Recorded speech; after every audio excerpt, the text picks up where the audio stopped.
अस्सलाम वालेकुम। आज हम बना रहे हैं कढ़ी, जो बिल्कुल दिल्ली वाले स्टाइल में बनेगी। इसके लिए हमने एक मीडियम साइज़ की प्याज ली है, हींग, मिर्चों की पाउडर की 2 किस्में हैं, एक रंग वाली है कश्मीरी मिर्च और एक तीखी है, धनिया पाउडर, राई के दाने हैं, ज़ीरा, हल्दी पाउडर और मेथी के दाने हैं।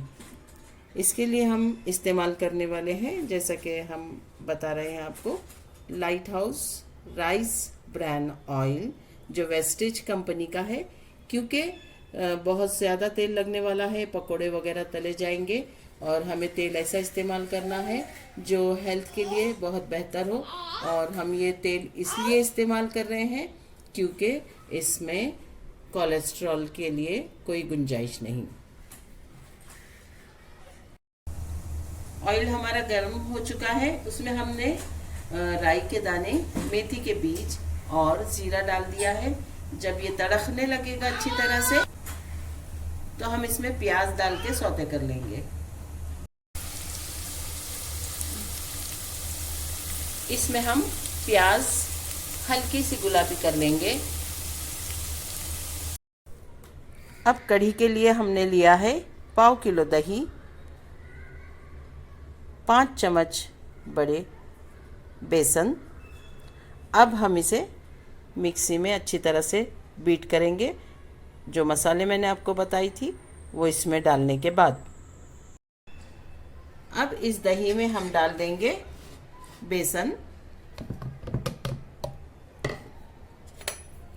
धनिया पाउडर, मिर्ची पाउडर, शिमला मिर्च और तीखी मिर्च दोनों, और हल्दी पाउडर। साथ ही नमक अभी नहीं डालेंगे हम।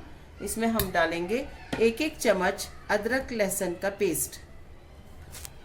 लहसुन का पेस्ट डाला जाएगा इसमें 1-1 चम्मच, और इसे बहुत ही अच्छी तरह से मिक्सी में बीट करके लिया जाएगा। देखिए, मिक्सी में बहुत ही अच्छी तरह से तमाम मसालों के साथ दही, बेसन और अदरक लहसुन का पेस्ट बहुत स्मूथ सी शक्ल में पिस चुका है। प्याज हमारी बहुत ही अच्छी तरीके से लाल हो चुकी है। अब हम इसमें पिसा हुआ दही डालेंगे। देखिए, कढ़ी में हमने 4 गिलास पानी मिला दिया है और बहुत ही इसे पतला कर दिया है, क्योंकि इसे पक पक कर इसके मसाले की खुशबू ख़त्म करनी होगी। जितनी पकाई जाएगी उतनी ही ये गाढ़ी होती जाएगी और तमाम मसालेजात जो इसमें हमने डाले हैं वो पकते चले जाएंगे। तब तक हम पकौड़ों की तैयारी करते हैं। पकौड़ों के लिए हमने ली है 2 बड़ी साइज़ की प्याज, जिसे हमने बहुत ही बारीक सा कट कर लिया है।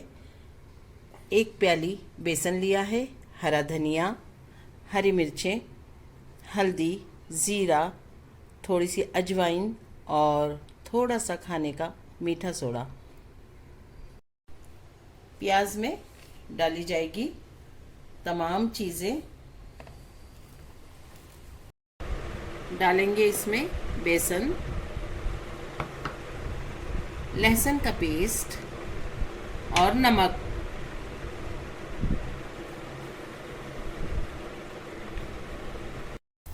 देखिए, हमारी कढ़ी बहुत ही अच्छी तरह उबल रही है और काफ़ी पतली है। अब ये पक पक कर ये काफ़ी गाढ़ी हो जाएगी।